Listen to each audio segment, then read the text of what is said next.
Look, I'm not giving out because I love it, but it is the busiest time of my year. Back in the day when we used to have the weekly Low Blows podcast, we used to refer to this part of the year as WrestleMania season. But it is mental, and you may be thinking that, like, if you're thinking about me, which I don't imagine many are, to be honest, but you may be thinking that after this weekend, when we do our first ever WrestleMania weekend, not one but two parties in the Woolshed, Dublin, you may be thinking that come Monday I'll be kicking back on a beach, drinking sangria, chilling out and taking it all easy after a job well done. And so did I. That was the plan. But then the content gods had other plans. The Last of Us, the show that made me launch page 180 to have an excuse to discuss it with people, is back for what's going to be a season two that, whatever happens, however good it is or not, we're gonna have a lot to discuss. And Andor is also back next week, which means myself and Jerry are back in the hyperdrive with Star Jers to discuss it all. And this week, on top of that, before Andor comes back, Daredevil Born Again wrapped up a divisive reboot on Disney Plus. So the content machine is far from slowing down. Fortunately, if not for my sleep, for my personal enjoyment and satisfaction, I love all this. So we're back, even in WrestleMania week, because I just had to discuss the Daredevil finale and the first episode of Last of Us. Joining me to do so, he is coming to us live. Well, like, it's not live because it's a podcast. You're listening on demand, but it's live in the conversation that I'm having as life works. It is joining me from Toronto, Canada, no less. Always on his travels whenever we catch him. It is the one and only Tom Pot of the Pop Cult Pod. Tom, what's Going on? Toronto like? How's things going there? Pretty good. I mean, people must start to think this is a bit where it's like Yeah. it's like we're going to be on page 180. I'm like, whoa, I need to get on holiday straight away. Yeah, I'm currently hanging out in Toronto, Canada. I'm just going to pan my camera there. Over here, you can see the old town That hall is of definitely Toronto. Toronto. Yeah, yeah, It looks really fuzzy. I swear to God, it's not a green screen. And yeah. then I'm just aiming it at my face because I look like a villain when it's showing the background. I get all dark and shadowy. Although the clean shaven look is scarier now, kicker Yeah, coming at you. So brand it's a look. new. But yeah, I'm here in Toronto enjoying. But I definitely need to discuss Daredevil. I need to discuss the start of The Last of Us. We're in the home of the Raptors, home of the Maple Leafs, and home of the Blue Jays. And speaking of the Blue Jays, that's of course where John Cena turned heel not that long ago. So yeah, Ah. definitely long into WrestleMania season. So are you doing okay? Can we just check in and do a wellness check on you? Are you all right? Are you stressed from The Last of Us and WrestleMania? Or are you doing I think okay? I'm Where are more we at? stressed from The Last of Us and, like, hoping Daredevil is good. Like, I love the WrestleMania stuff, even though it is busy. Um, but I'm stressed knowing what's coming on The Last of Us, and that is kind Yes. of on my mind, and knowing the discussions that are going to come from it. Because I remember playing the game at the height of COVID's The Last of Us Part Two. We're not going to talk about what's coming, guys. Don't worry. If you haven't played the game. Well, we will, but we'll give you plenty of warning, and we'll save it for the end. But yeah, no, I'm okay. I'm doing all right. It is interesting. Yeah, you're going back to the place that kickstarted it all in terms of John Cena's heel turn. I Yeah. like that. I'll be there. I'll be Um, in the building tomorrow first.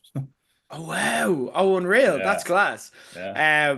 Tom, you're a big Daredevil fan. I remember discussing it with you when this was starting. And kind of The Last of Us as well. You're a big fan. What are your kind of origin stories with these two kind of properties? So Daredevil is an interesting one because I even said this when before the show even started. I said, "Hey, if you're going to talk about Daredevil, let me know Mm, because Daredevil is my favorite superhero ever." wow. It's not that I would say it's not even close. Um, it's a weird origin for me because basically, I like a lot of people have like childhood ignorance when it comes to like watching superhero movies from the 2000s. I don't have that. I watched the Ben Affleck Daredevil movie in the 2010s. And I watched the director's cut of it. A lot of people don't like that movie. I didn't mind it, but when I kind of started watching some of the behind the scenes and stuff, it mentioned some of the comics. And anytime you read like a superhero comic, it can be really hard to know where to start. But they mentioned Born Again, the comic, and they mentioned The Man Without Fear, two seminal books by Frank Miller about Daredevil. So I immediately got The Man Without Fear, which is basically Batman has year one. that's basically the year one for Daredevil. And from there, I was like, man, this is really good. And I just started going through like some of the Daredevil runs. And when it comes to like comic book runs, I don't think I mean there's people who come close. There's Batman, but I think like underrated has one of the best runs of comic books ever.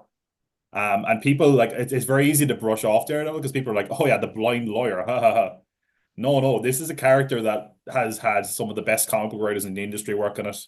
It is a character that people have not been afraid to get experimental with. Like I remember reading a Daredevil comic where he just has a mental breakdown, and they're just like literally they're like, "Are you all right?" And he just starts bursting out crying with a mask pulled over his head like a lunatic. Like he's a character that has such an interesting complexity to him and contrast, and they put the character through the ringer because it's not like happy-go-lucky kind of Spider-Man and that kind of stuff, you know. Not that Spider-Man hasn't had his trials and tribulations, but it's a character that they're never afraid to experiment with and has such an interesting catalog of villains. Like they're villains that when you hear them, you're like, oh, what? Stilt man, get out of Mm. here. But then when you start diving into his relationship, like I mean, and it's something that we'll definitely touch on when we talk about the TV show Born Again. His relationship with Fisk is just such an interesting dynamic that I don't think is really paralleled with many other villains and their arch nemesis. And I think as a character, he's just really, really interesting. So that would be where I was jump in on Daredevil. I mean, one my favorite hero. And as soon as he used to be Batman, and then as soon as I started reading Daredevil, I was like, oh, this is like thinking man's Batman. But yeah, like this is the thing. I'm coming to this on a completely different level for you for Daredevil because it was something that just passed me by the Netflix era. I only really became big into my superhero stories and obsessive about Marvel in the way I am, and I caught up a lot. I watched the movies like everyone goes to MCU movies, and like I liked Iron Man and stuff, but I wasn't into the lore of it all and the connectivity and kind of getting into it until it was Guardians. Was like, okay, I can buy into this and I'm all the way in now. So Daredevil in the Netflix series passed me by. I've literally watched it for the first time this year in the run up to this because I always had it on my to watch list because I heard such good things. But when you say like you compare them there, and it's impossible not to because of the nature of his character. You compared him to Batman there three times, like, and that's Yeah, immediately what I thought. I'm like, it's Marvel Batman, but like not in an unflattering way. It's like grounded. It's based in reality. When you talk about him versus Fisk, the only thing you can kind of compare it to is Batman and Joker. In that exactly. kind of their foes, but they're also similar. You sense there's some sort of respect there, but you also sense there's not so much respect, but like a toxic need for each other. They're incomplete without each other. And this series, I think, more than any other, kind of explored that relationship. That's Daredevil. Talk us through kind of The Last of Us, because for me, I'm very much day one The Last of Us. It was the reason I bought a PS3 at the time. After hearing the initial reviews, it's my favorite video game of all time.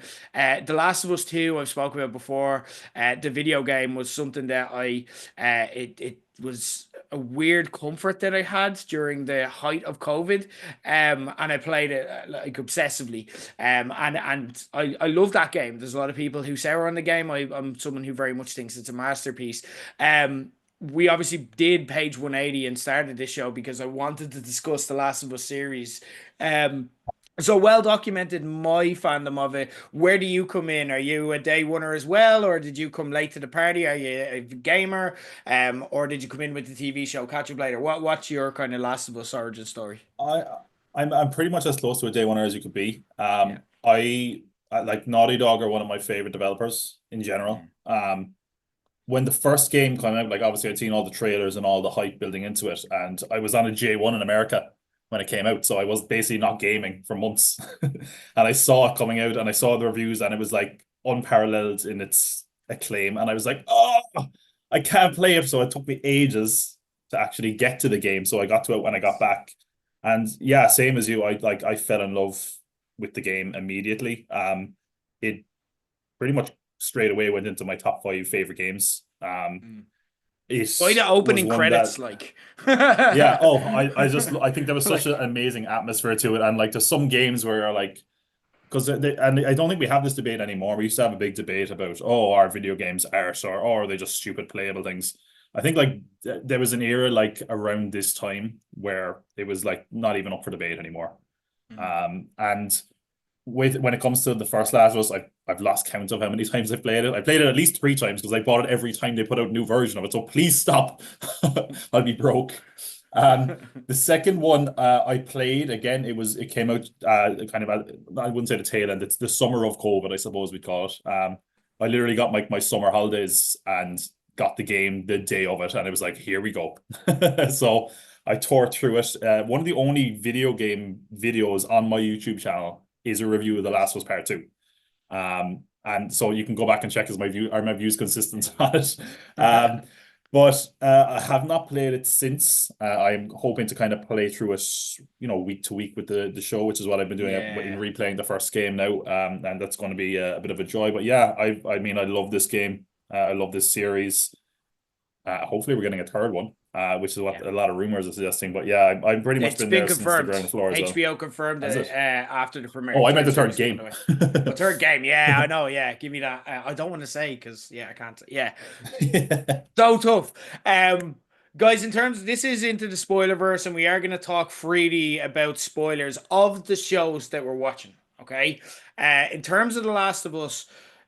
It's very tough, as you can see, when you love the games as much as we do, to not talk about video game stuff. We're going to put manners on ourselves, because that was the one thing people came back and said when they listened to the reviews. So, like, I love the reviews, but I haven't played the game, so I just didn't know what you were talking about sometimes. So what I'm going to do is I'm going to segment the Last of Us video game chat to the very end of the podcast. So you can listen to all the podcasts. I'll give you plenty of loud warnings beforehand, so you can avoid spoilers if you like, and you don't have to miss anything else.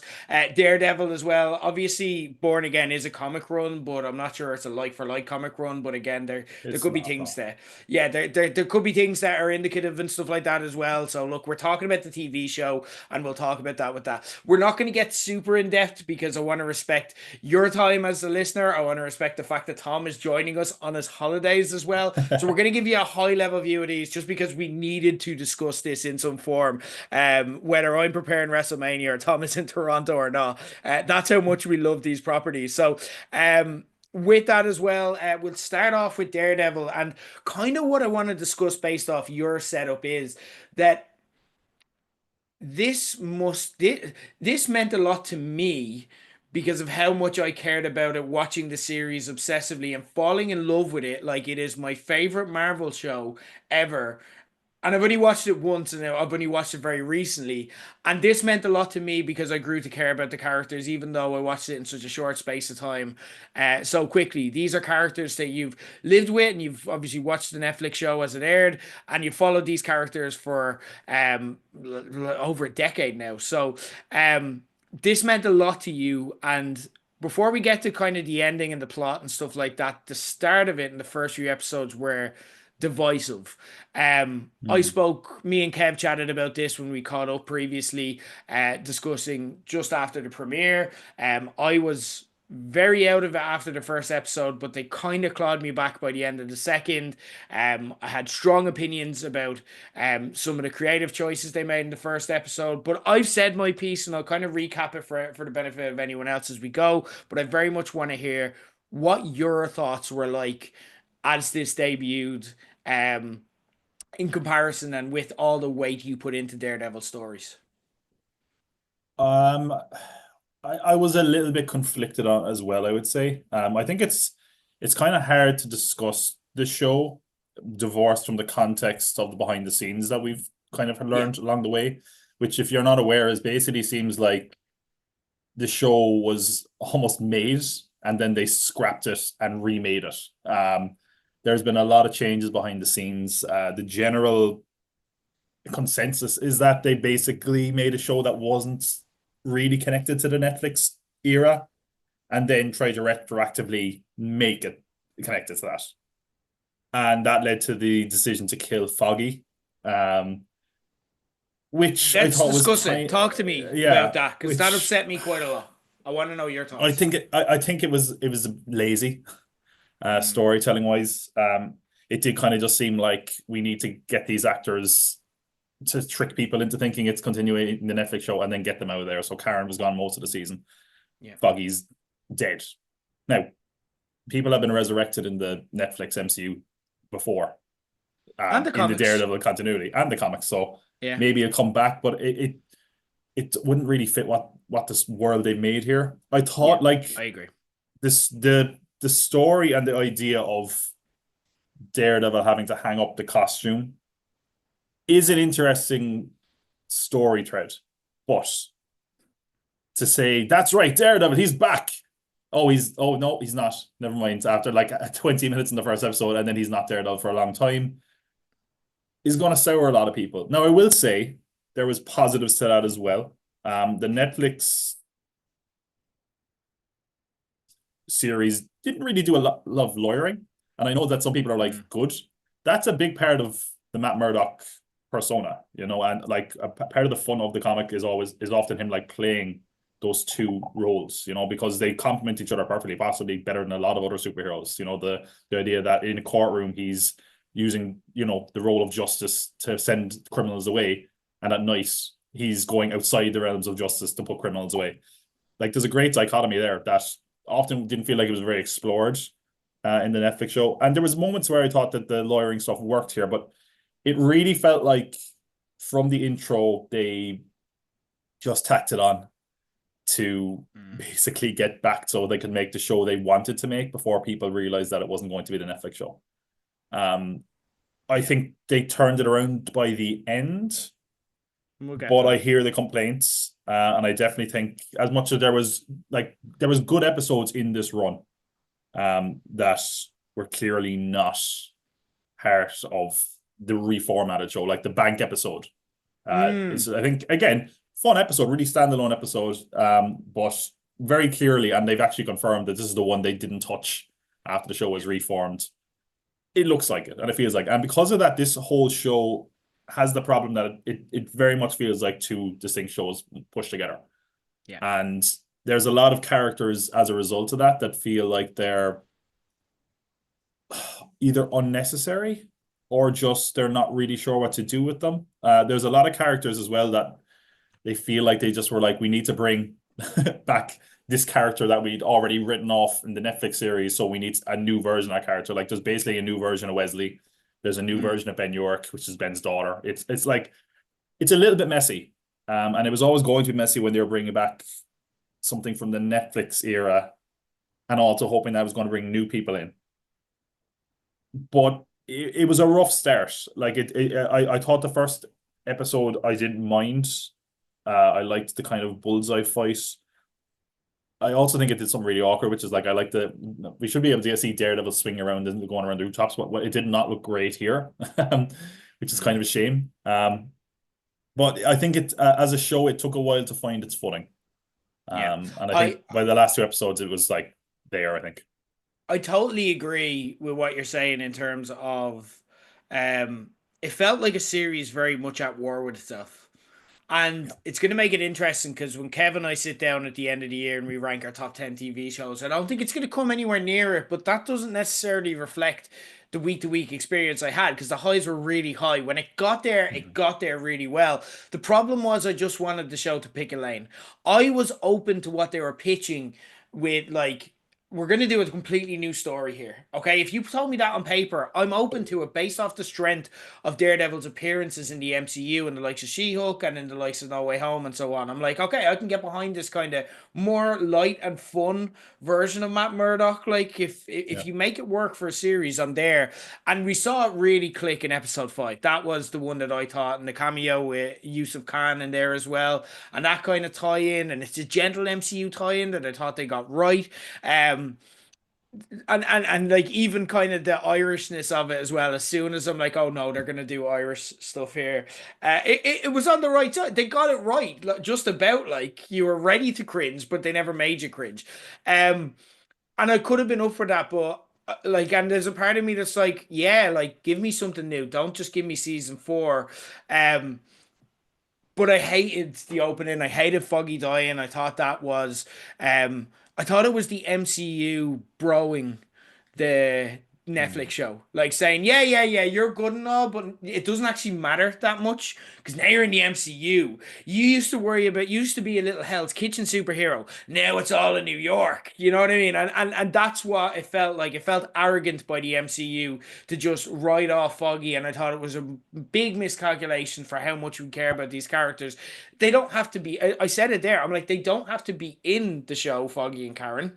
I'm okay with you doing a new vision, but you don't have to kill them and totally remove them from the playing field altogether. And again, yeah, look, there is a comic book storyline where Foggy, in theory, could return if they tried to play it, but I also agree, I don't think it'd fit in this world. I just wanted this show to pick a lane. I think it found its way there by the end. The last two episodes. So, for anyone who doesn't know, okay, this was originally pitched as an 18 episode series. They were kind of going old school cable TV where there was Adventure of the Week storylines. Kind of was the idea like episode 5. I think we saw a sample of what that would look like. And then midway through production, there was a lot of unrest within the cast, particularly Charlie Cox and Vincent D'Onofrio playing Matt Murdock and Fisk. Were uncomfortable that this wasn't the show they thought they were working on. So essentially in 2023, it was halted by the writer's strike. And when the writer's strike came back, yeah, Marvel essentially said, yeah, you fired. And they got rid of the previous showrunner. They brought in Punisher writer Dario Scardapani to be the showrunner. And they kind of essentially retconned a lot of it. And that's where you got the last two episodes that very much felt like the Netflix show. I was like, we're back. This is the Netflix show. They're doing season 4. I'm okay with it. And if you were in any doubt by the end of it, there's Karen. It's like, it's okay. There's Karen. They're talking about everything that they should be talking about. And we've got here, but it was a bumpy ride to get there.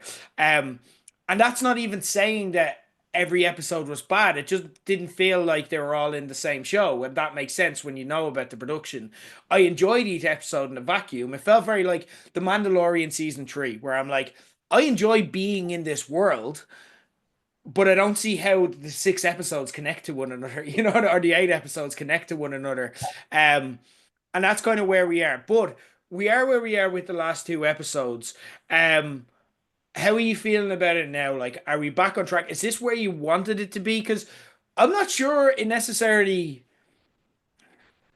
For me, I'm going to make a criticism. I really enjoyed the finale, okay? But there is a slight part of me that's like, it felt fan servicey at times. It's like all of a sudden Frank Castle after one scene is like, yeah, Karen called me and now I'm back and now we're gonna do a badass team up fight. And look, I'm into it, and it had the violent, like in terms of the scene to scene, it was quite good. It had the kind of intense violence that we're used to from the Netflix show, and it was very much a calling card moment. And then all of a sudden Karen's getting out of a cab and she's like, I'm back, and like it was like entertaining, but I'm not sure if it's substantially something I could buy into. It felt like, don't worry, guys, we're the Netflix show again. In a way that I look forward to them being able to tell a full coherent story in season 2, but I can't turn around and say it was a great episode as well because it felt like they were literally addressing the audience at times. Am I being too harsh on it, or how are you feeling? I'd say I'm not as hard as you are. I do think like the last 2 episodes, as we said, is where the show really kind of came together, I think. I would say the second last episode was the better actual episode. Yes, agree. Like that was the tension in that episode was really, really good. It had some good action, and there was just a lot of revelations that were satisfying. And it felt like it was true to, the show they were building towards. I do agree that the finale felt a little bit fan servicey. It's kind of a hallmark of a lot of not just Marvel TV shows, but superhero shows in general. It's the Netflix shows even were hilarious for this, where it would be like 12 episodes of the show, and then it's like, oh, it's the last episode, put him in the costume, go. Like all of a sudden there's a big fight. It has kind of those marks to it. Now, am I going to complain that we got the Punisher? No, because the Punisher controversy is another character I really enjoy. And it's John Bernthal as well. Like, you know what I mean? Yeah, It works on every I level. I think this also it was definitely fan servicey, if nothing else, from the point of view is that I think everybody was like, oh no, Disney, Punisher, those things do not mix. Yeah. So with the fact that they kind of showed him in his full glory, was satisfying. But yeah, it was very much like, hey, where have you been, John Bernthal? I'm here now. That's all that matters. Don't ask any questions, you Yeah. know. Karen called me. Oh, Karen's here too. Like it was very much it was very clear to me, and maybe I'm wrong, that a lot of that stuff they probably added Oh, after all very the much. backlash. They Yeah, were they're like, we like need to set the and course here. they weren't wrong, but they Yeah, anticipated how people would feel with the show that they had. And they yeah. anticipated correctly, but it just there was hamminess to it. Also, again, I love John Bernthal. I love the Punisher. Um, did he feel a bit like Punch Drunk Rocky Balboa at times here? Like he was overplaying it at times. He's like, "You want coffee? You want coffee? I like coffee. You want a plat? I like coffee." And he's just repeating himself at times. And I was watching it, and I'm like, "Was I too harsh in it?" And I was watching it before we recorded, and I'm like, "No, he's doing it." He's like, "Thank you for," even in the post-credit scene, he's like, "Thank you so much for listening to me." He felt like he was playing Rocky Balboa, and I'm like, "I would watch the shit out of John Bernthal in the Rocky remake," but that's not this character. You know what I mean? It was a weird performance where I'm like, I It's don't know if yeah. you know how to. I don't know if you fully remember the Punisher character, but you're also John Bernthal and you know how to be intense. So you're just like, I'll just be John Bernthal and do my John Bernthal thing. But that's how it felt a little bit at times. Again, I don't know. Maybe I'm being a bit harsh. No, I did know I did notice it as well, where it's like especially the scenes where he was surrounded by the cops and getting punched. He was like, "You are a bunch of clowns," you know. It was like, "I'm walking here," you know. It was like, Jesus, come on now. I know he's like it's funny because like pretty much everyone in the MCU is from New York, like, but they're Yeah. not all going around like, "Hey, yo, what's up?" Whoa, you know, like, oh, it's like turn Oh, it down a little bit. oh. You're allowed, yeah, you're allowed to be gruff, like, but don't be like over the top, like. Yeah. But yeah, I mean aside from that, though, I think he is a good Punisher, and he's going to be doing kind of a one shot, a special with Marvel that he's involved in. That's interesting to me. I'm going to see how that pans out. Mm. It's and I think there's a kind of a lingering question around this whole show because we've been fooled before, and it's with all the Marvel shows. It's how relevant is this going to be, Yeah. and how connected is it going to be to the rest of the MCU? Because like everyone is like, hey, Spider-Man, why your city is kind of falling apart here. They're going after superheroes. And Where are Fisk you has at? called him out on TV. Fisk is like Yeah. stupid little spider. And And he's doing it's nothing. it's weird because I like legally I don't think they're allowed to have Spider-Man live action unless Sony agree Yeah. to it on a TV show. There's actually I've seen people even suggest that there's a certain element of the score at the end that hints at Spider-Man. So Right. people are really grasping at straws. And that kind of brings us to the big line that a lot of people are either hyped about or I've seen not very people to miss it, which is that in the last kind of bit of the show, he says, you know, we're going to need an army. And everyone, some people were like, oh, and then he came out in the bar and it was just a load of reporters and cops, and they were like, that's his team. But the thing is, he's obviously teasing the rest of the Netflix era heroes, the Yeah. Defenders, which I'm a bit mixed on based Yeah, I on don't how want it. this experiment went. Yeah. Like, I will say I generally like the casting of the Defenders, but I also don't want this to just become the Defenders again. We already kind of had that. I think Mm. what this really needs another MCU hero to give it some credibility. It needs to start getting a bit more connected because, like, I'm not even. I can go back to Agents of Shield when they were going hashtag it's all connected. No, it wasn't. Mm. None of these TV shows so far feel essential, and it feels like keep hearing that Disney and Marvel have changed their approach to their TV series now, that instead of it being like one and done, it's going to be a continuing series. But if you're going to do that, it still needs to feel relevant to the rest of the MCU, because otherwise, what are we doing here? Mm. It's and I think a lot of people are going to be turned off on it. And don't get me wrong, I like the fact that it's not constantly MCU references down your throat, but it makes me think like, how do you fit a guy like the Punisher into like it's like the Avengers, and they're like, oh my God, it's aliens, and then he's like, like it's going to be interesting, but I'm not sure it's I, going to connect, so I don't know. I think we want different things, and that's interesting. Mm. I'm very okay if this isn't connected to. I kind of anticipated that this was going to be a setup for the new Spider-Man movie because he's right there. Fisk is Mm. calling him out.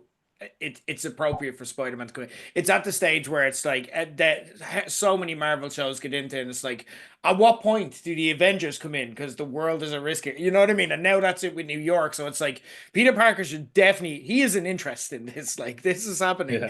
Yeah, Fisk literally pulled apart the police commissioner's face in.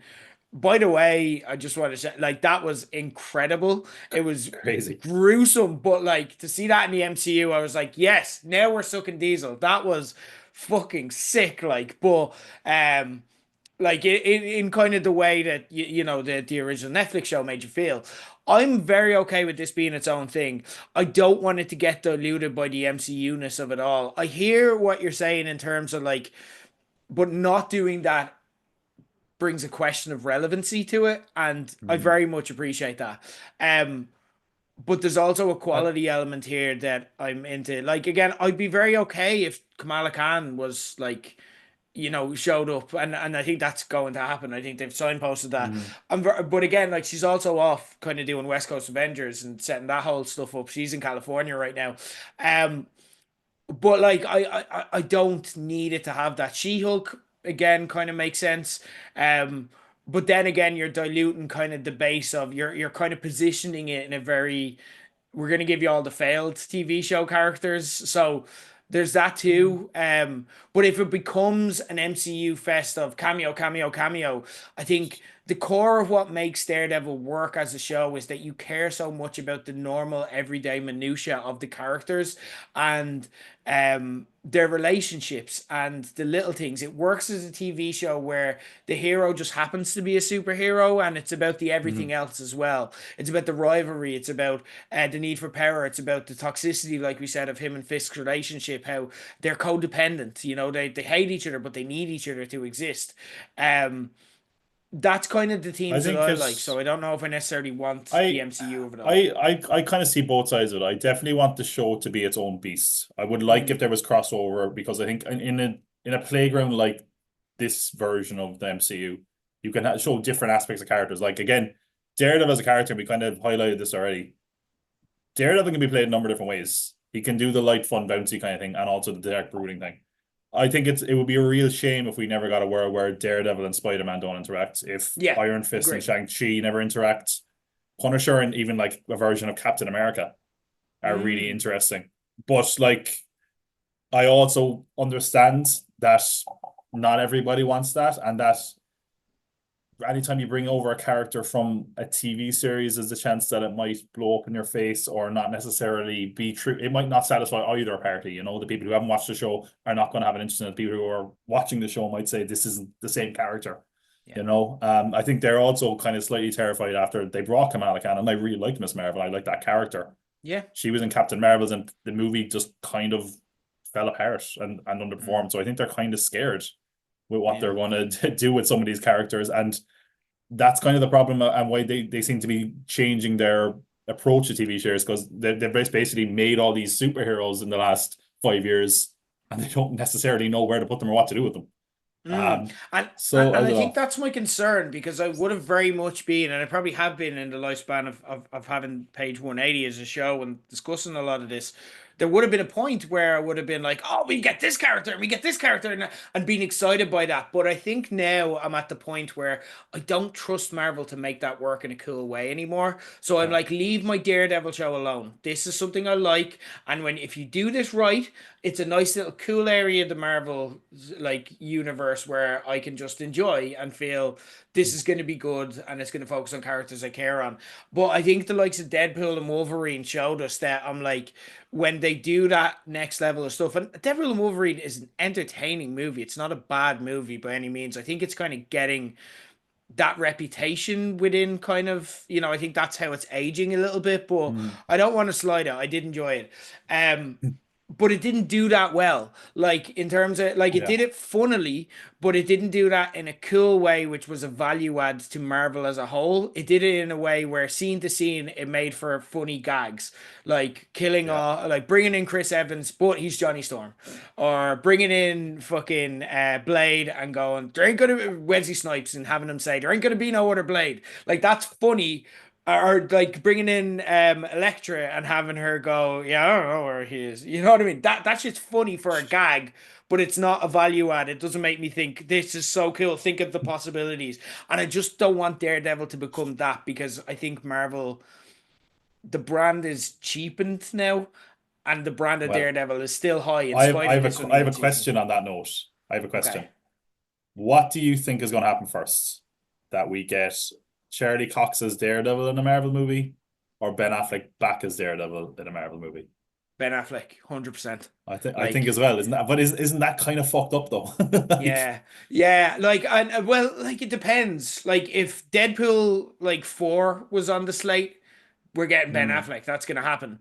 But I just don't know where he fits. Like, Secret I Wars, think maybe. they I don't know. respect. I think there's a lot of respect within Marvel for Daredevil, and I hope this show performs as they wanted to. Yeah. So I don't know. Like, and sorry, I tell a lie. This competition's already over. He was in No Way Home. Like, you know what Oh, I I mean? know, but So, I yeah, mean, like an suited up actual as Daredevil, movie. Yeah, not yeah, just yeah. Matt Murdock lawyer, you know, Yeah, not just where it him. matters. Yeah. Like, Yeah, I get you. But yeah, I like, yeah, I hear you. I think that comedic thing, but again, I don't care. You know what I mean? I don't care. So this is the show I like. This is something that I like. Just leave it. Just don't ruin it. You know, and that's kind of all I want from this. Where I'm like, you're on the right track now. Don't ruin it. And I think it did. The Netflix show, other Netflix shows gave in to the worst impulses, but the Daredevil Netflix show never did.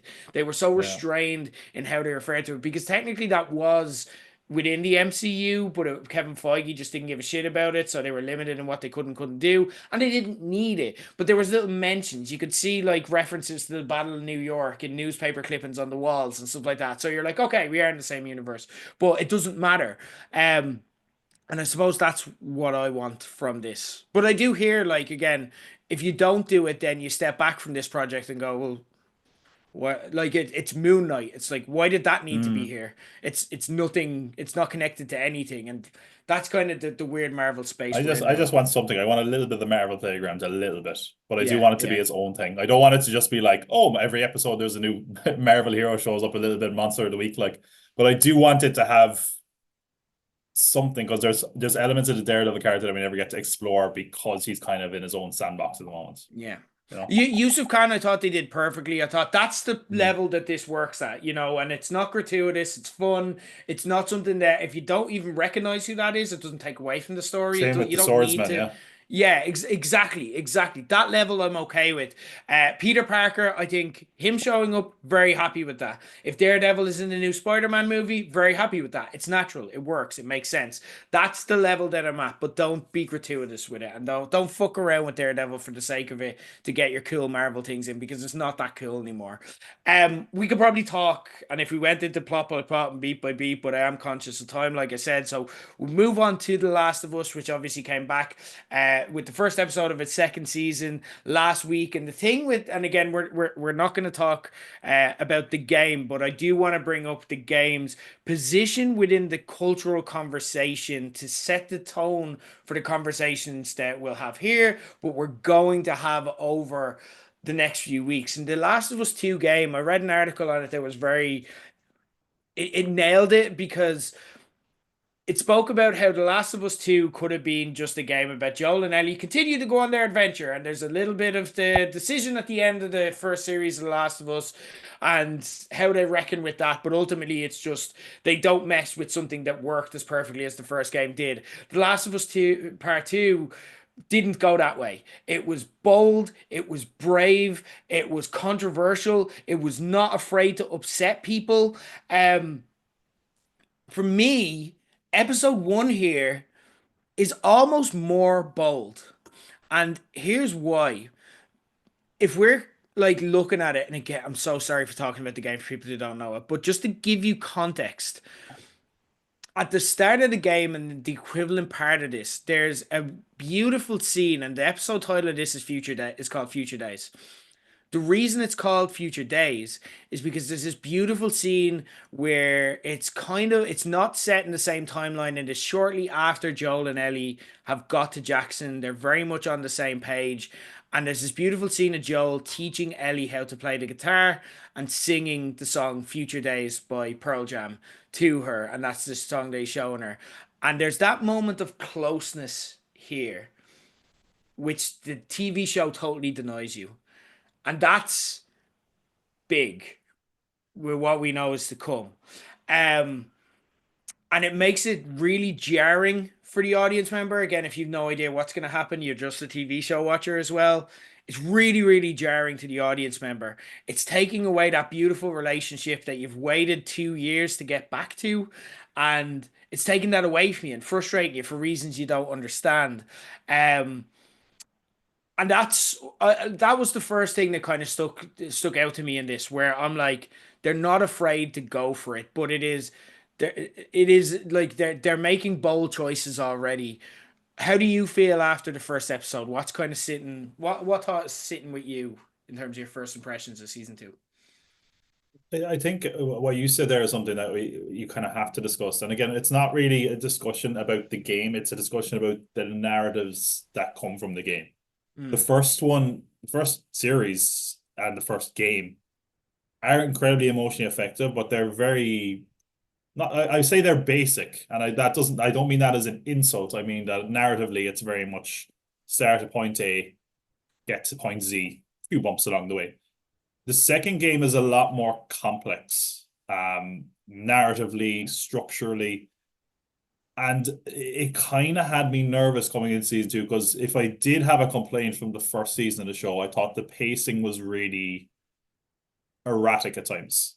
I agree. kind of felt that in the first season, it was like they had a checklist of the characters they needed to visit, and in the game it worked because there's a whole gameplay segment attached to it, so you could be spending time with these characters. But sometimes, watching the show, it was like, here's a new character, okay, bye, next episode. It's and I need more of that because the characters in the second part are incredibly vital to how the whole story plays out.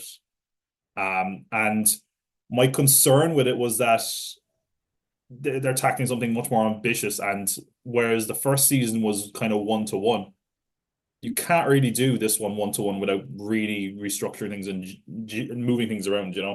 Big time. I would say that they did a good job. I do highlight what you said there, that they took a moment out, and I also think there's kind of an elephant in the room which you'll be aware of if you play the game. If you don't know, it's just like there's a big moment to come essentially, and I think Mm, the narrative choices they've made are going to get as close to the emotional reaction that that moment brought from the game to viewers of a TV show, because they're just such different mediums that you need to make changes so that the connection between those characters is there. Whether it's a positive or negative one in the case of Joel and Ellie. Like I'm going to be very, very interested to see the reaction to the show online, because the reaction to the game was very, very divisive. Some people had genuine criticism. A lot of mm. people latched onto it for horrible, ist reasons, we'll say. Yeah. But this is going to be an interesting ride. The game is also much longer and much bigger. It seems like we're going to be getting the game split into two over the next 2 seasons. I believe the rumor is that they're going to go back. I mean, I know season three is coming. The rumor is that they're actually going to start filming season three over the summer. So Mm, there won't be a big gap narratively. I felt like the episode itself was a lot of setup. yeah. Like narratively taking it as one, is it an enjoyable episode? It was good, but it's hard to say that because like we're both fans of the game, so Mm, we already have an attachment to these characters already. If I was just a regular TV watcher and I was getting ready for the second season last us, I'm not sure it would have grabbed me as much. Like the pacing of yeah. it was quite slow.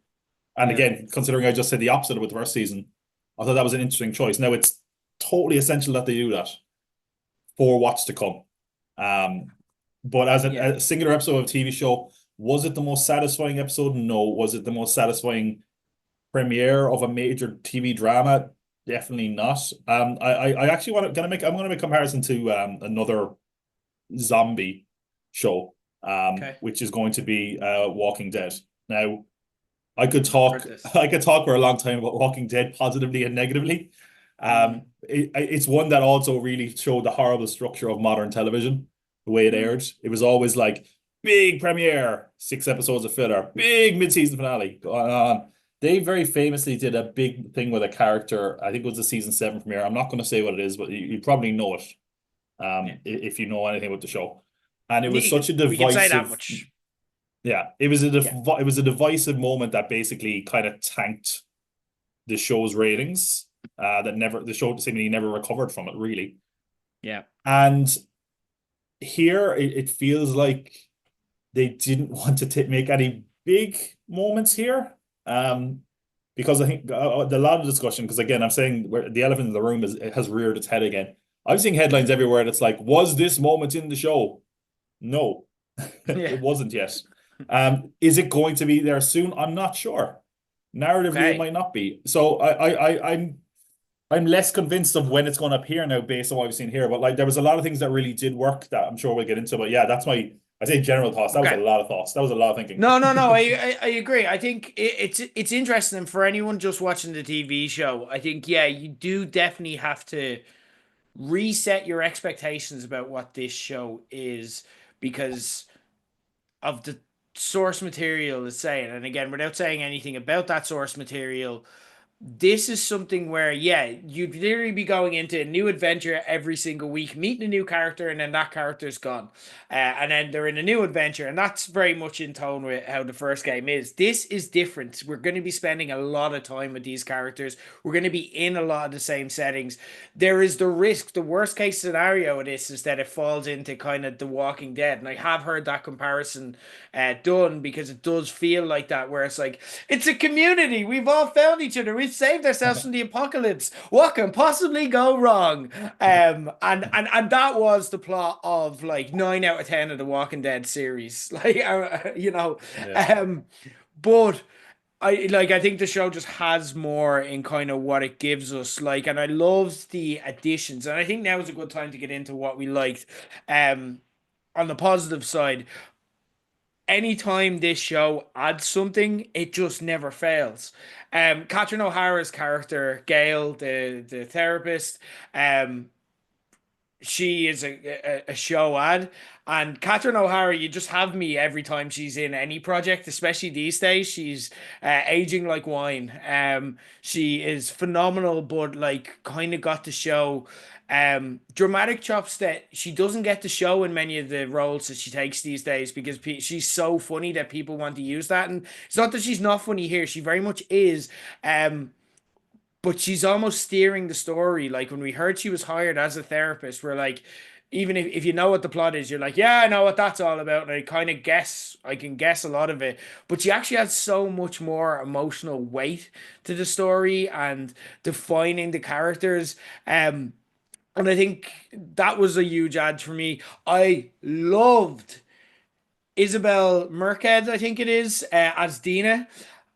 Fuck Yes. me. She was phenomenal. Dina is a character I love anyway, in that she's cheeky, she's feisty, she's this.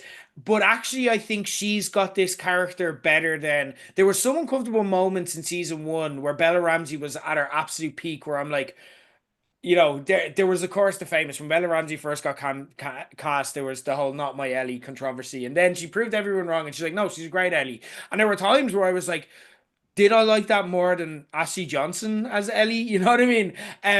I definitely like this Dina more than the video game. I think she's brilliant. She's so engaging. She's so cheeky. She captures the essence of what Dina is. And like, I like the decisions they made with her, like to bring her closer to Joel, and to just make her more central to the story. I think she's great.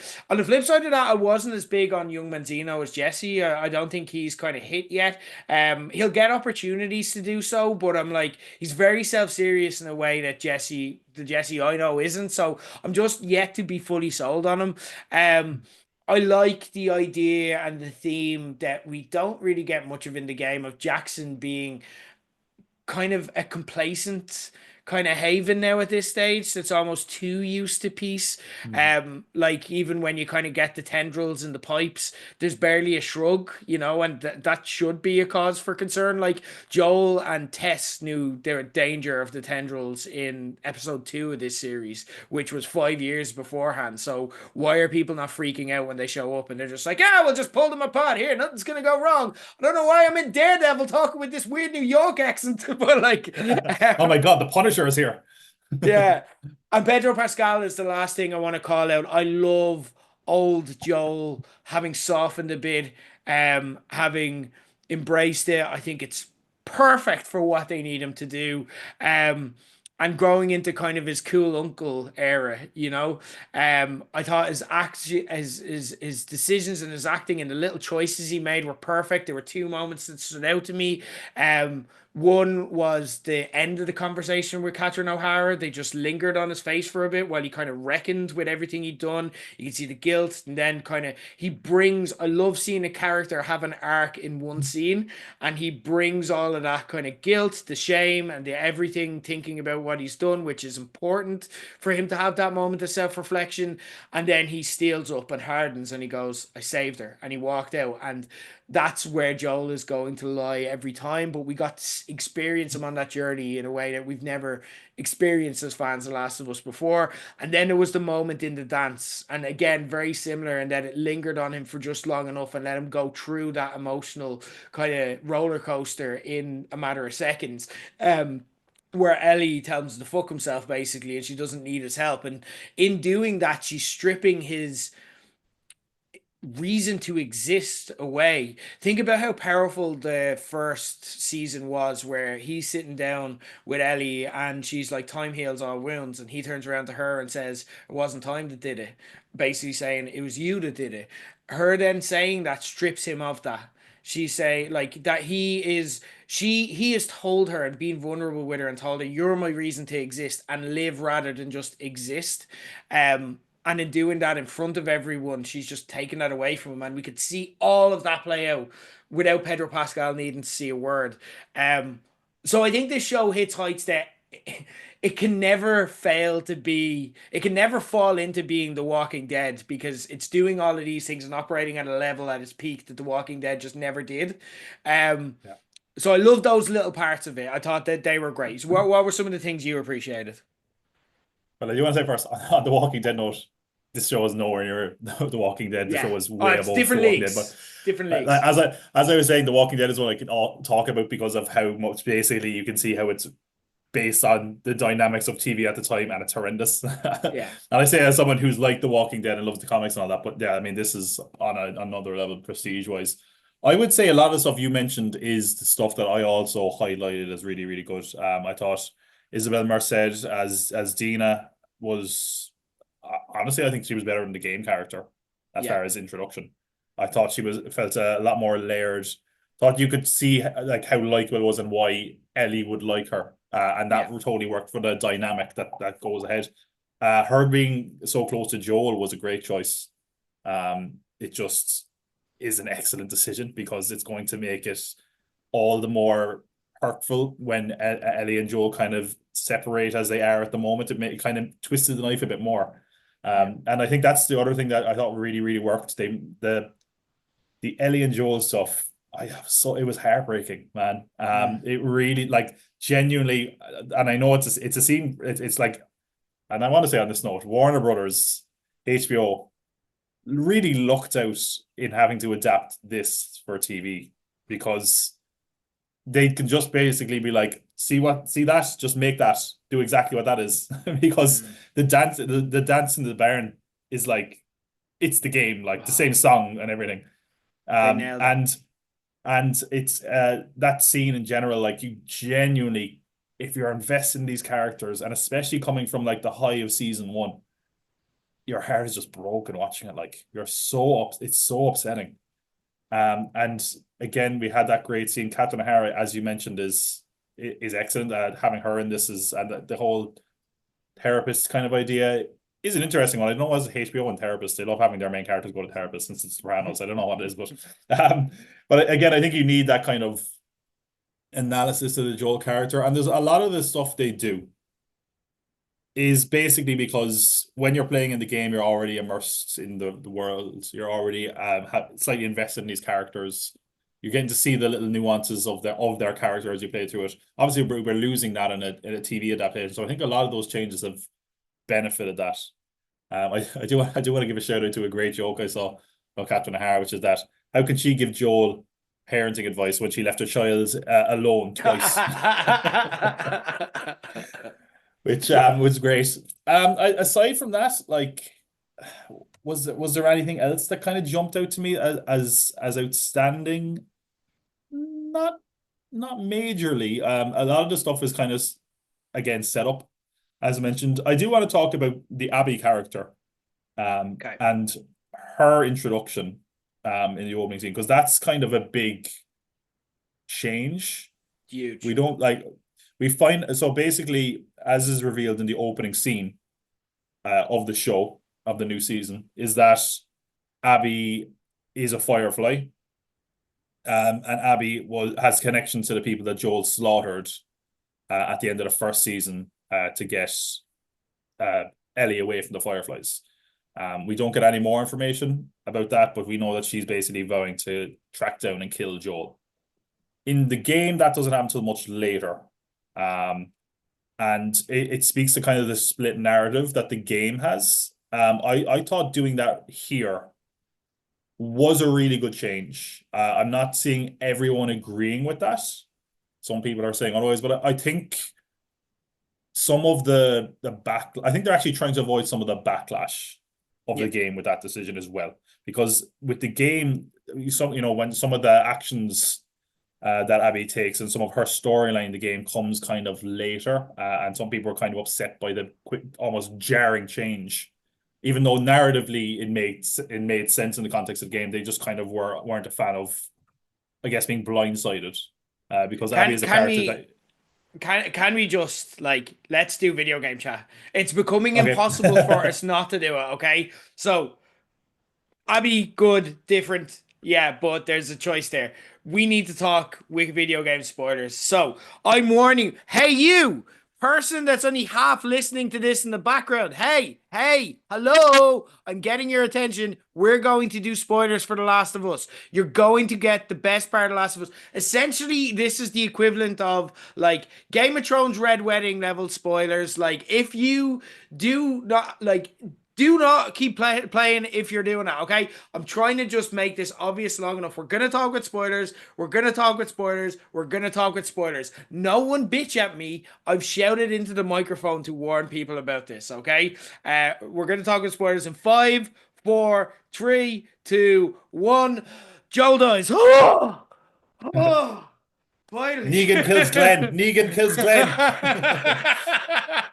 Someone who like has played the Last of Us before, but is slowly making their way through The Walking Dead is like fuck you. No regrets. Abby, right? We need to discuss this. This was Yeah. a change.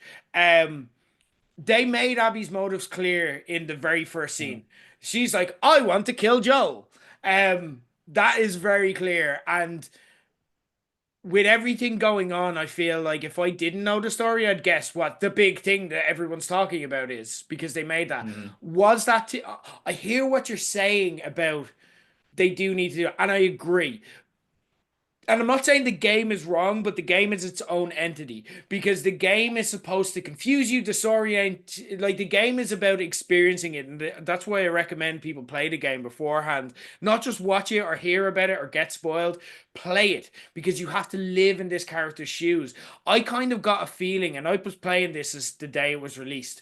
So obviously I couldn't get spoiled, but like I was playing as Abby and I was resisting it because I knew something bad was coming because of what they weren't telling me.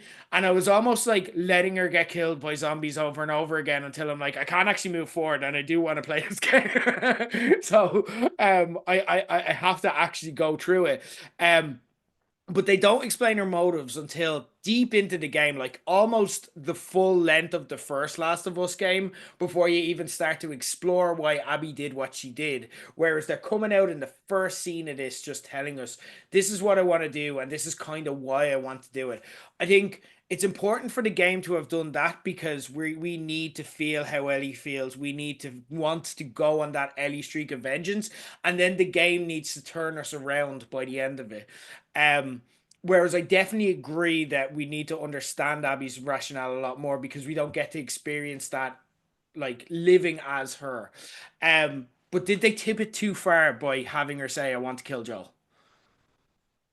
Um, It's tough See, to the thing say is, without you knowing. either yeah, it's Yeah. either that you don't give enough or you give too much. Like if she just Mm, said we need to find who did this, people would have very quickly clicked it was Joel they were talking about. yeah. If they didn't reveal what it was, you would lose the audience that haven't played the game, you know, like that, and that's why this season I thought was going to be quite hard to adapt because you can't really just do it like, oh, here's what's going on with Ellie and Joel, Ellie and Joel, Ellie and Joel, and this character. You can't just Mm. do that, obviously. And the split narrative of going back to Abby but not really explaining what she's doing wouldn't work either. And that's why I'm very interested to see the actual when we're going to get the moment with where Joel meets Abby. I'll put it that Well, way. I it's don't want coming. spoilers, but Like it's coming yeah. now. Like the only thing that makes me think it won't is that I think we've got a flashback scene coming up, and this isn't a spoiler, I but like I think like Joey Pants is cast as Catherine O'Hara's deceased husband Eugene, yeah. and you don't cast Joey Pants like for a 5 minute cameo. Like I think we're getting a Frank and Yeah. George style moment. I've no idea what's coming, but I think we're getting like the equivalent of last year's episode 3, and we're getting an extended flashback episode just to kill time and to keep Pedro Pascal in I and an explainer of why he did what he did, and we'll get some context. We're Do you definitely going think to we're going get to some get an context episode into that. two? Maybe, but the plot in terms of where we are at the end of episode 1, Joel dies the next day. It Like should. Yeah. what's happening right now is the tendrils that we're seeing, that is why the horde is coming. The horde is what makes Joel and Abby go together, and then that's when they end up killing Joel. Like he dies the next Hmm. day. It Ellie's should. Yeah. look to Joel at the end of the episode was her last look at Joel alive.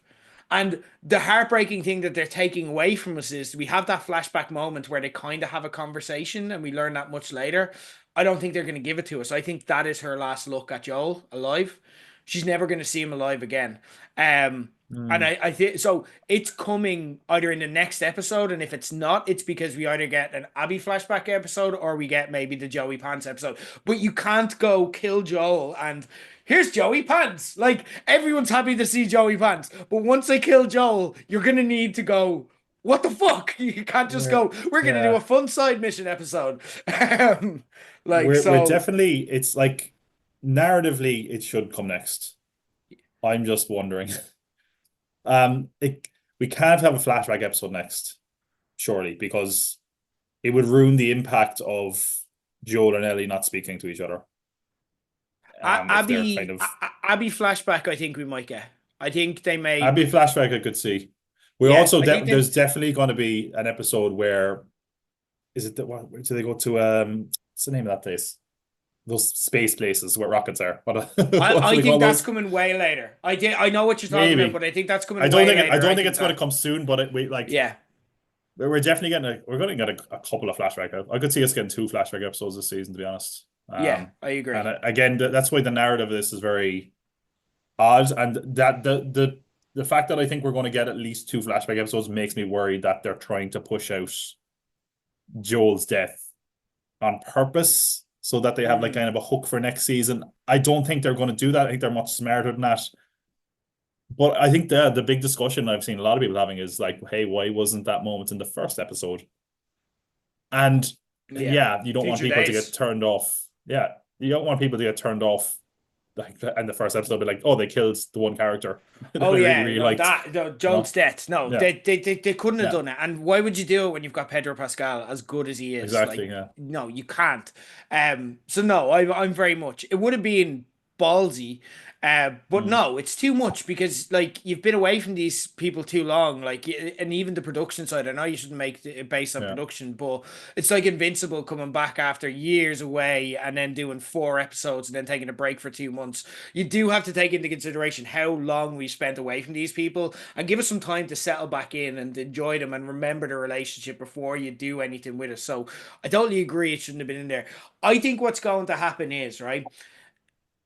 I think we're getting a dual flashback episode because I think they're going to really do. We're not going to get half the story of Ellie first, and then you get the second half is Abby's story, and then the very ending, the prologue, the epilogue is kind of like the two of them combine and how that matches. I think we're gonna get Ellie and Ali very much side by side. So I think we get a dual flashback episode next. I think one is they need to tell us why Abby wants to kill Joel, and we're gonna get stuff like her playing with her dad and that scene, like where they're kind of like chasing a deer that's injured and healing it together and stuff. I also think that side by side with that, we're gonna get a flashback episode of when the fracture happened with Ellie and Joel. Do you That's what I remember was they going to went ask. to Yeah. the hotel? Yeah, and that's like we'll see them together again. Maybe that's when we get our future days moment. They tie that in.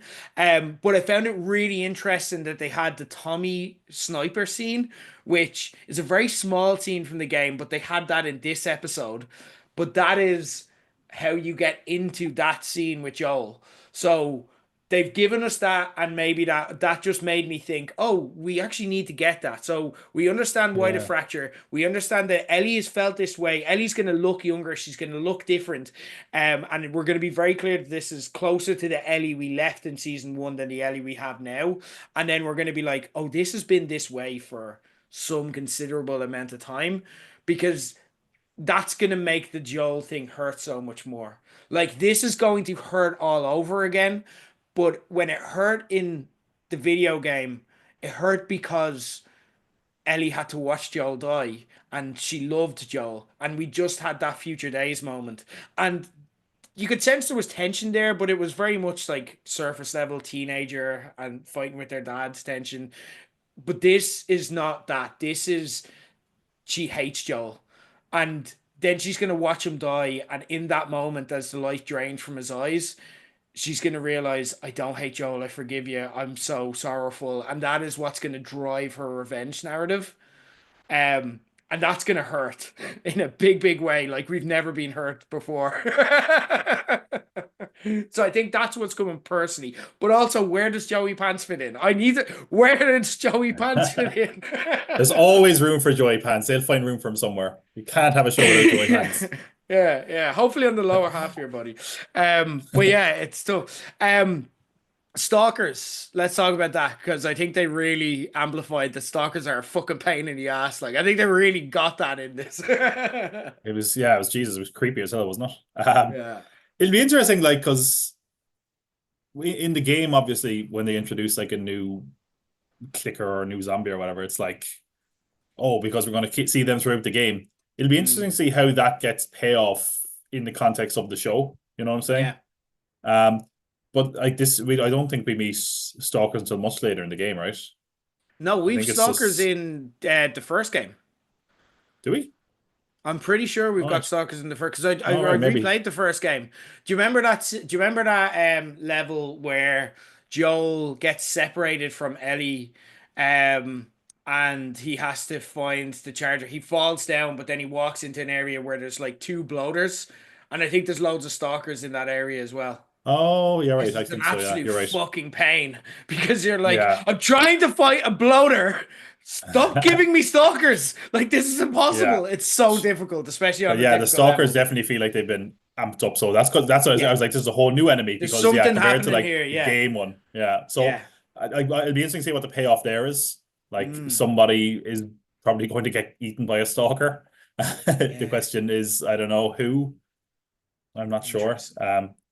But I don't know. Yeah, it's like it's interesting that like because even watching back the first season, they didn't necessarily make a big deal of like a bloater, for example. The bloater got a big scene, but they weren't like, it's a bloater. They were just like, Yeah. oh, there's a big fat zombie boss. So it's the fact that they're really highlighting it here, you know. Yeah. but which What would you again rather is fight? interesting. But Like in real life, what would you rather coming after you, a bloater or a stalker? hmm. I think I'd rather fight a bloater. Uh, I think I'd rather fight a bloater. Like the stalker, I don't know. I feel like I I'd could just plan probably for die that. of a heart attack. Like Yeah, at least the bloater, I'm not. He's not going to disappear on me. The stalker, I'm just like, oh God. exactly. I can plan for that. You know what I mean? I'm like, I just need to run the fuck away from you and get some Molotov cocktails. You know what I mean? And then just like keep Yeah. fending you off with that. And then like shotgun, shotgun, shotgun. Whereas Stalker, I'm like, you can think, you can be smart. You might actually be more intelligent than me. It's fucked up. Like, yeah, it's interesting. Anything else you want to kind of talk about video game wise, or just in general? I don't think so. I haven't watched the trailer for. I know they put out a trailer for like the weeks ahead. I don't want to I see haven't anything. looked at that. Yeah, I don't. same. I just want to see it for Yeah, myself. But I am yeah, interested to see. Structurally, I'm still very interested in how they're going to structure the whole show compared to the yeah. game. That's kind of my You big could question mark at the moment. in season one, you could absolutely like I remember, and we were talking about it in real time. Like by episode three, I was like, I've got the entire season. I know what every episode is. Yeah, Now, the one thing I yeah. didn't take into account was I didn't think they'd The make the DLC. Melanie Linsky. Yeah, I didn't think they make. No, I knew they were going to do that. That was because that's crucial to Joel's story, and it's such a Yeah, it's a very TV based episode, like kind of level yeah, anyway. Yeah, there's actually I haven't played it recently. There's barely any fighting in it. It is yeah. It's TV. very much Um, yeah. but like I didn't think the Melanie Linsky story would take 2 episodes because it's such a non-event in the game. So yeah, the pacing was a bit all over the place. I've no idea what I can't map this out. Like I'm guessing at best, but Yeah, I feel like they're really gonna mess around with the timeline in this. Like that makes when you were saying, and I had a similar plan of play along with it week to week. I don't think that's gonna be possible because I think you're gonna yeah. I get don't think it like is either. that is technically yes the next thing that happens, but then the thing that happens after that is 10 hours away. You know what I Yeah, mean? Like exactly. that's Yeah, they're gonna mess with us here. So it's gonna be really interesting, and I like. I don't know if they can get it done in 2 seasons though. This is only 7 episodes. That goes by fucking that's what I'm. quick. That's what I'm curious as well. Like again, if we're doing two short seasons and there's flashbacks in it, and also like, and again, I could be wrong here, but if I'm thinking as a TVA executive here again, as you know what I'm like, I'm always like, what am if I was in a businessman suit, what would I TV do? exec Tom. Yeah, yeah. Yeah, TV exec Tom, here we go. Is it locked That's in? why he had the shave, guys. He's trying to That's like it. clean Yeah, it up yeah. for the This other is this execs. is Yeah, my yeah, office I'm in. So yeah. the skyline behind me. No, they like with the rumors of a third game happening, and this Mhm. being their probably their biggest show kind of going right now, they're going to want to leave the door more open Mm. for a possible return down the line. So I think like as we get into next season, I think it's going to end in maybe in a slightly different way or leave the door more open, possibly even show us what a third Last of Us game is going to look like. You Because can't. I again, would the be. creative team is so of the game is so involved with the show. I think Yeah, we're going but to get something like if they fuck with Ellie's ending, I don't mind them leaving the door open for Abby because that's what I want from the third game. I want Abby and Lev. Um, mm. one thing that's it, but if they fuck with Ellie's ending, it's so perfect. She doesn't want to be Oh, I don't left think they'll fuck alone. with it, yeah. She's left alone. Her fingers are gone. She can't even play guitar. She's unrecognizable from the person she had. It's so heartbreaking. And to have to watch it through Bella Ramsey's eyes, and like, there's at least, it's going to be more heartbreaking watching it on telly because there's less Mm. agency there. I can't walk around the house. I can't be with Ellie. I can't imagine that everything's okay, which I can all do in the game. Like, I can prolong the ending there. Instead, just watching Bella Ramsey having to go through that and be unrecognizable and not, oh, that is like it's a perfect but devastating ending. Um, there's one thing as well, like, and we won't get into this because we're going long enough, but um, there's rumors and concerns that Lev isn't going to be a part of this game. And it's because something they've put into the trailer is the scene where Abby gets, do you know where Abby gets hanged at one point? Hmm. They have that scene, but it's Ellie. So there's concerns that Uh, they're moving away from that storyline. You can start to get full conspiracy theorists and like, do they not want to do a trans thing in the world that we're in and stuff like that?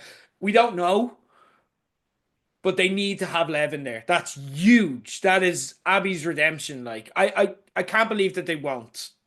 but it can't just be an equivalent character. Like, you need to do all of it. You need to do it the right way because all of that matters. Like, Yeah. yeah, that's important. I really hope they don't fuck too much with that. Like, I'm worried that it's Ellie in the trailer. Now the trailers lie all the time. Like, Yeah. it could be a fucking dream. It could be Ellie just imagining it as Abby or whatever. You don't know what it is, but that has me a bit concerned. Yeah, I don't know. There's a few things there though that I hadn't even noticed that or seen that. I'm nervous. That would be, yeah, like again, this is where if there's some changes that they could make that could kind of make or break this as a show. Yeah. Um, and it's kind of worrying. I think like again, the fact that a lot of these TVs and movies are very reactionary, and considering the reaction that the second game got from some people means that we're probably in territory where they're going to making changes for the better, and that they're not going to be given headaches or get backlash that are going to make the story suffer from a narrative perspective. I That's something that has me So I nervous don't as know. well. Yeah. I mean, like, I and it's already happened, by the way. The show has already got review bombed on Rotten Tomatoes. In yeah, case you didn't see. it is what So it is. yeah, but look, I don't know. Like, they're going to Hopefully be upset as it not. is, so like just go for it. So like I really Yeah. hope that I'm okay with making changes that serve the plot and help people understand it better and understand why Abby did what she did and to prevent a backlash against Abby and to kind of sidestep that toxic discourse as much as is possible. But that whole thing of Lev not being there is like, yeah, they're trying to, like, if they're trying to run away from the toxic discourse because they fear that in Trump's America it's not going to go well for them, that's where you're making compromises, and that's where I'm nervous. But Mm. I trust this writing team implicitly. They haven't let me down yet. And the first episode, they still have my full trust. I trust the cast involved. I trust everyone. Um, so I'm gonna be optimistic here, but I just did want to state my nerves because yeah, if there's changes, fine. Compromises, no. This is an amazing story. Stand your ground and deal with the blowback. Like, because quality tends to, in these toxic discourses, quality tends to come out. Think of revenge, like Star Wars, I think of with this, because that's heavy with toxic discourses. Revenge of the Sith. People love it now. The Last Jedi, people are coming around to the fact that that's a fucking great movie, even if it didn't fit Yes. within that series. Yeah, second favorite and fourth favorite Star Wars movies right there. People are coming around to that. Like, quality outlasts toxicity. Um, Agreed. Yeah. and The Last of Us needs to. I hope they know that, and I think they do. I'll trust them.